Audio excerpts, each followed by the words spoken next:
Dad came to pick up his grandson for the weekend, opened the refrigerator, and saw that it was empty. "Daughter, you earn 300,000. Why is the child hungry?" Quote, he asked, surprised. Her husband came out of the room and proudly said, "I gave her salary to Mom." Dad calmly took off his jacket and did something for which I especially love him. And before we continue, please write what country you are from and how old you are. Enjoy listening. Marina's father always arrived without ringing the bell, but he never entered abruptly. First, he knocked softly, then waited a few seconds, and then turned the handle. He did this no matter his mood. From when he was getting ready to take his grandson to the zoo to when he just wanted to help change a light bulb on Saturday. "You have to knock," he said. "Every home has its own silence." That time, Pavel Andreevich arrived early in the day, when the yard was still dozing and the sun was just rising from behind the roofs. He knocked on the door, waited for a soft "dad," and entered. Marina peeked out from the kitchen. Her hair was pulled back, her face showing that same tiredness they try not to show. She saw her father and smiled. "Dad, you're just in time. Yaroslav is almost dressed." "Good morning," Pavel Andreevich replied simply. "Don't rush, let's sit for 5 minutes, I'll have a sip of tea. The road is long, and it's better for my grandson not to go out on an empty stomach." Marina nodded and turned to the stove. Pavel Andreevich took off his jacket, hung it on the back of a chair, and looked into the room. His grandson, 7-year-old Yaroslav, was picking at his laces, glaring at his grandfather, and pretending to be a serious person. Like, since his grandfather had come, it meant we had business with him. They always had business. The bus to the museum, ice cream, a conversation about why pigeons don't fight over crumbs. Pavel Andreevich went into the kitchen, stopped at the refrigerator, and opened it as usual. He had a habit from his work. When entering the house, he would glance at how they lived, what they ate, how things were arranged. The door creaked, and the white shelf gleamed empty. On the top shelf there was only a jar of mustard and half a lemon in a saucer. On the second shelf was a plastic bottle of water. On the door was a bottle kefir, expiration date until yesterday, and a pack of butter, cut and wrapped back. Pavel Andreevich did not close the door abruptly, but carefully, with 2 fingers, pulled the door back into place and only then said evenly, without reproach, "Daughter, why are you so empty?"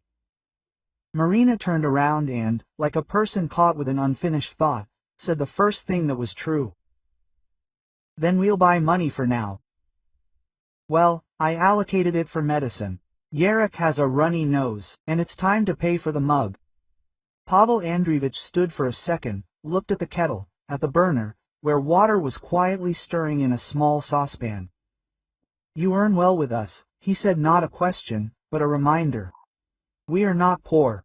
I remember, you said, 'We have enough, Dad, don't worry.'" Marina nodded. At that moment, a door slammed from the other side of the bedroom. Flip-flops slapped on the floor. The zipper on his sweatshirt crackled.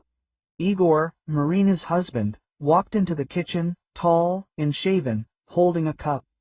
His gaze was narrowed, not from the light, but from a habit of looking down on him. He immediately noticed Marina's father standing by the refrigerator.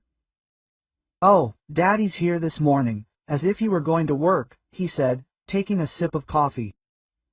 "Why are you inspecting the refrigerator? Everything's under control." Pavel Andreevich didn't like nicknames, didn't like the words "daddy" and "mommy." He looked at Igor the way you look at a man who pretends to know everything, but knows little. "Yaroslav needs to eat breakfast," he said. "We have a trip today. A child needs to eat." Igor chuckled and put his cup down. "Who would argue, but we have a family budget. And if someone's hands are in the wrong place, I only have one mother."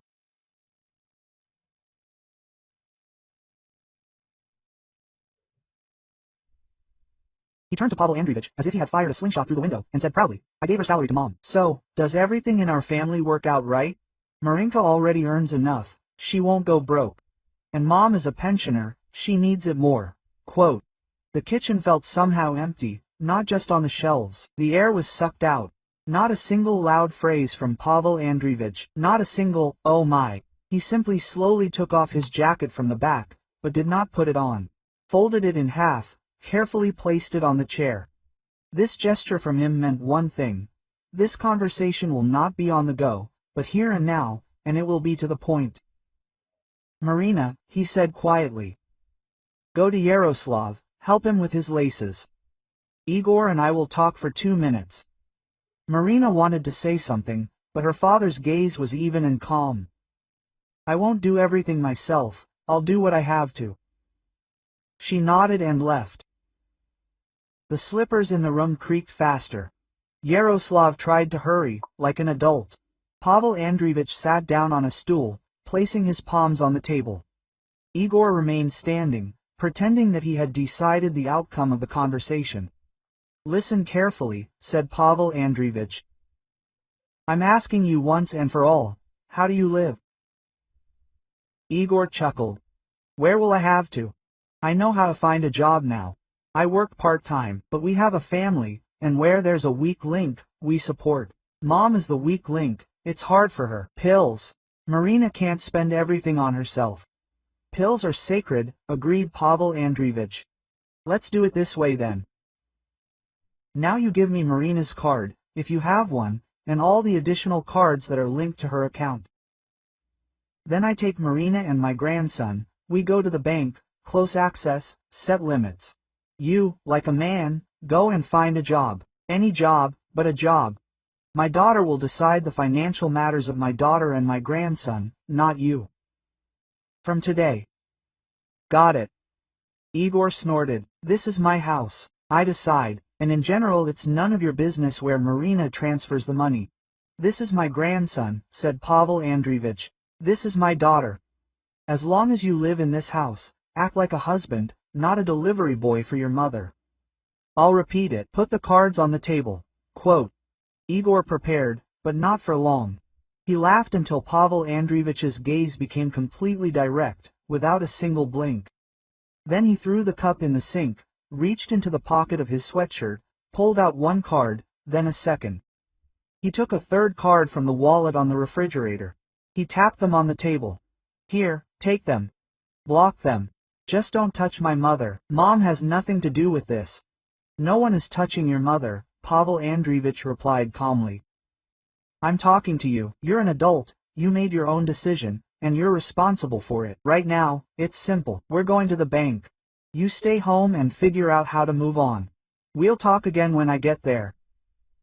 And yes, while we're at the bank, you go to the store, according to the list. Marina will leave a list. The child needs to eat proper food. Understand? Quote. Igor wanted to be indignant, wanted to throw in stronger words, but choked on his own words. I decide. Pavel Andreevich's gaze didn't allow for argument. Not because he was older, but because that gaze was about experience, about order, about people for whom they bear responsibility. Marina returned with her jacket over her shoulders. Yaroslav rushed out of the room, proud, with a backpack, as if going on a hike. Pavel Andreevich took the cards from the table, put them in his pocket, offered Marina his hand, and turned around at the door. Leave the list, he said. He just has money, so he knows where to get it. Now let him remember where he gets his groceries. Quote. Marina quickly wrote on a piece of paper. Bread, milk, eggs, chicken fillet, cereals, apples, cheese, butter, vegetables, cookies for Yaroslav. She put the piece of paper on the table. Igor took the paper, and at that moment an incomprehensible expression flashed across his face. Either shame or surprise. He didn't expect to be spoken to so calmly. Everything was quick at the bank. Pavel Andreevich was silent while Marina spoke with the employee. She told him in an even voice about limits, about additional cards, about reissues. Marina signed a statement blocking all duplicates, prohibiting remote transfers without owner confirmation, and set up 2 levels of security on online banking. A notification was set up on her phone. Marina looked at her father, who nodded. That's how it should be. Then they went into the store. Pavel Andreevich walked next to the cart and silently he put in there what he always had at home. Durum wheat pasta, some stewed meat, a jar of honey, 2 kilograms of potatoes, carrots, onions, kefir, and cottage cheese. Marina smiled for the first time that morning. Dad, she said quietly, you're doing everything right now. Just don't scold Igor too much. Quote, it's my own fault. I didn't watch. No need, it's my fault, he replied. The one who takes things out of your hands is to blame. It's not your fault that you trusted. I'm here. When they returned, Igor was sitting in the kitchen with an empty look. There was a receipt on the table next to him. He had gone for groceries. Embarrassed, awkward, like a man who had been asked to do something simple for the first time, but according to the rules, and not as it turned out. Quote, I brought, he said, everything on the list. Well done, Pavel Andreevich replied. Make your grandson a sandwich, then we'll talk. Marina winked at Yaroslav and took him into the room to hang up his jacket, check his homework, hang up his jacket. Igor, Pavel Andreevich began, let's do it without shouting. No one is throwing you out of the house, but these are the rules of the house. The family manages the family's funds, not your mother, nor your uncle, nor your friend. You are a man, go and earn money. If you can't, then study. I'm not against helping your family. I'm against feeding a grown man who thinks it's normal to give away someone else's salary. Got it? I'll find it, Igor muttered. I'll find work. I'm not without hands.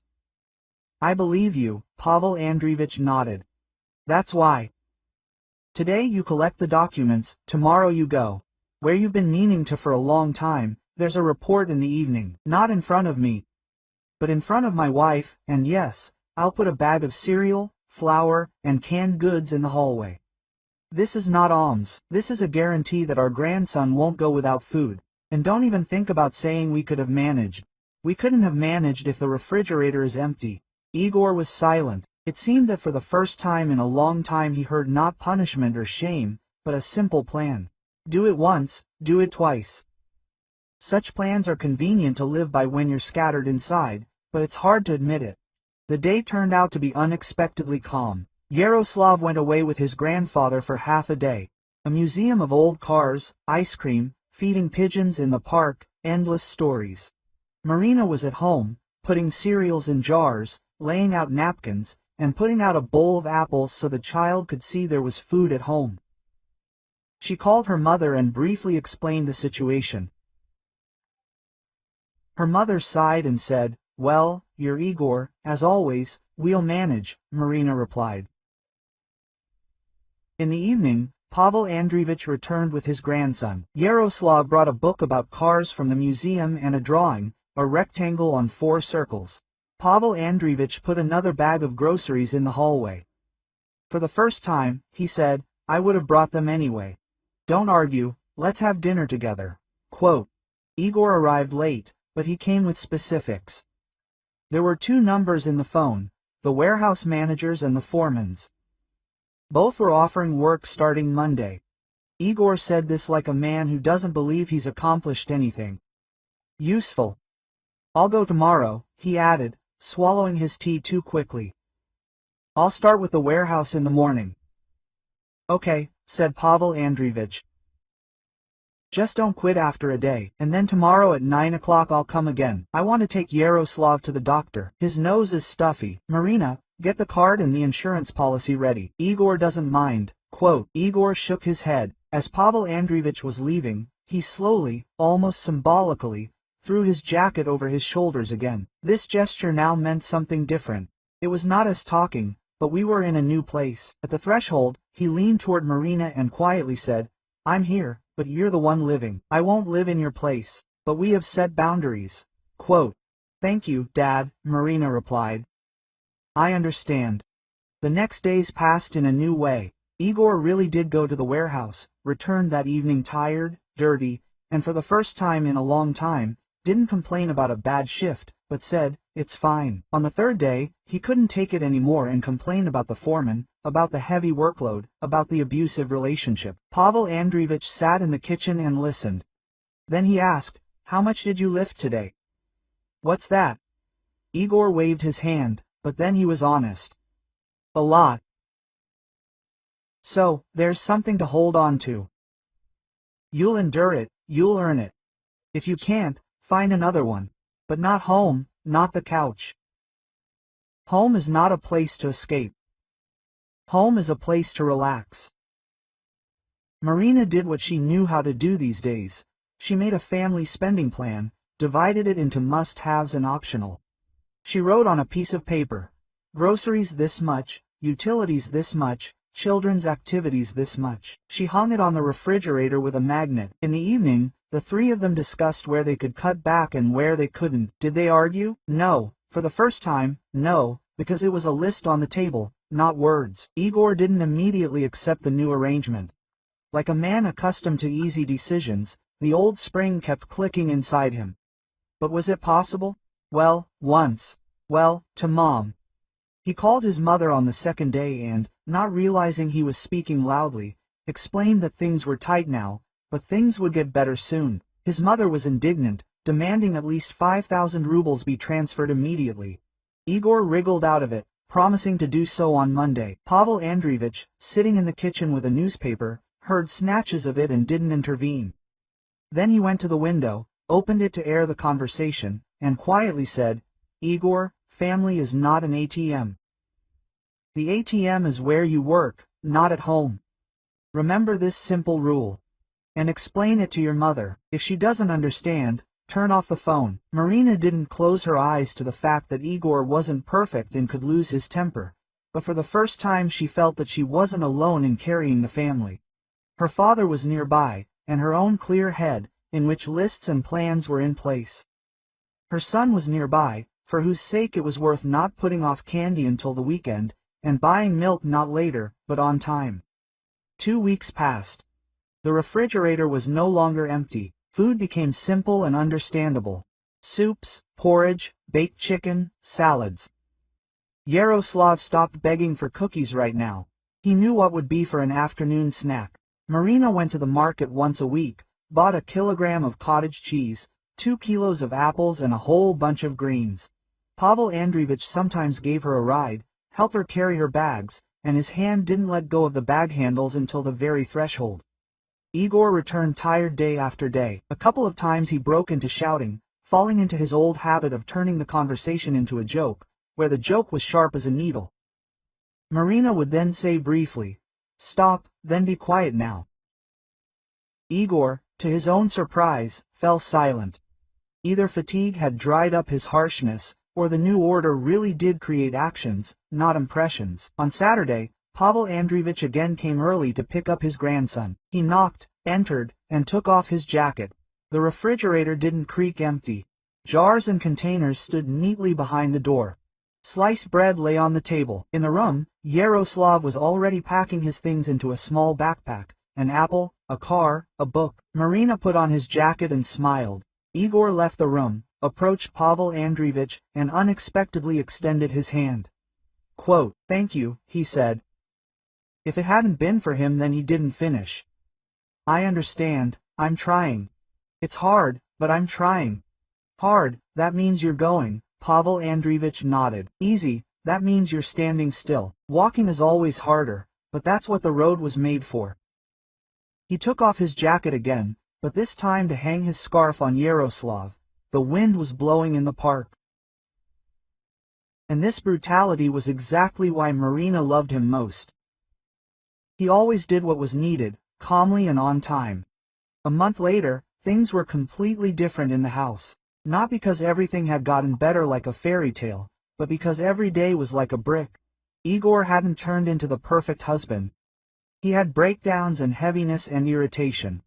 But he no longer touched Marina's salary. He brought his own, what he had, and put it on the table. Sometimes a little less, sometimes a little more. Marina stopped holding the phone in her hand at night. There was no need to catch SMS about write-offs. Yaroslav learned a simple rule. Cookies after soup, and he stopped tearfully asking in advance.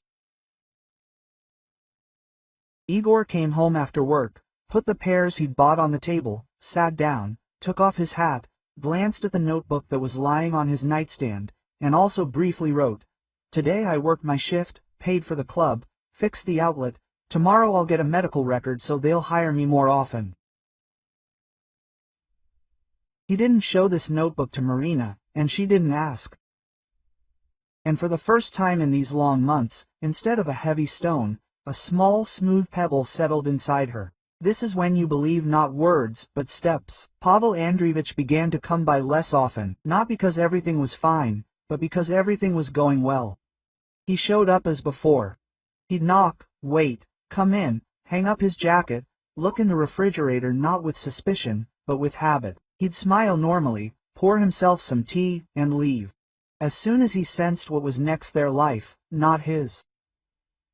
The grandson, returning from his grandfather, told him about cars, parks, new words and funny signs. Grandfather says that good words are like new spare parts. Everything seemed to work, but with them it's better, said Yaroslav, yawning. I will also collect words. And he really started collecting. Thank you, please, I can manage. Later.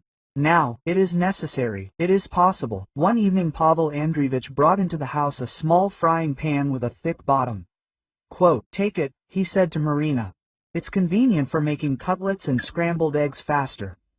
Dad, we have one, she smiled. That's better, he stubbornly objected, lowering his voice. Tell Igor, if I take something from my wife's pocket again for Mom's benefit, then I'll take off not my jacket, but my gloves. And we'll talk, not with words. Let him not push it. Marina nodded. She knew he could, but it was better not to have to. The house began to smell of baked goods on Saturdays, soup on weekdays, baby shampoo in the evenings, and sometimes of fatigue, the fatigue of adults who carry their home. This fatigue was not rubbery, not viscous, but honest. It was normal to sleep with it. Igor eventually moved from the warehouse to the site. He began returning late, taking off his shoes in the hallway, washing his hands as if washing off factory dust, sitting on the edge of a chair and silently eating soup. Sometimes he stared out the window for a long time, where a street lamp made a circle of light on the sidewalk. Sometimes, suddenly, like a child, he showed Marina his notes. Another week he bought Yarek a new notebook without a breakdown. Marina looked not at the words, but at the eyes. And for the first time in a long time, it was not, I'll take, but, I'll bring, that was in them. On the day it all began, Pavel Andreevich didn't kick Igor out, didn't hurl loud words, didn't slam doors. He simply set boundaries and showed those who are responsible for their actions how to cross them. Without pride, without phrases. Quote, I'm a man, Mom said without asking. Marina often thought later, why do I love my father so much? And every time she caught herself thinking the same thing. She loved him because he knew how to come and go on time, because his actions had no tail and were filled with complaints. Because, seeing an empty refrigerator, he didn't say, what kind of housewife are you, but said, a child should eat for not leaving his grandson for later, for doing exactly as much as was necessary so that they could take care of themselves from now on.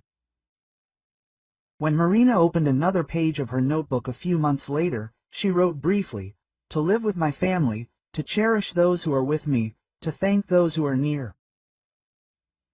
Happiness is quiet. It doesn't like big words. It loves when you put the kettle on in the morning, open the refrigerator, and there you'll find milk, eggs, cheese, and apples. Everyone has their place. And when you know that if trouble comes, they'll knock, not barge in, but knock and enter. Knock and enter. Knock and enter.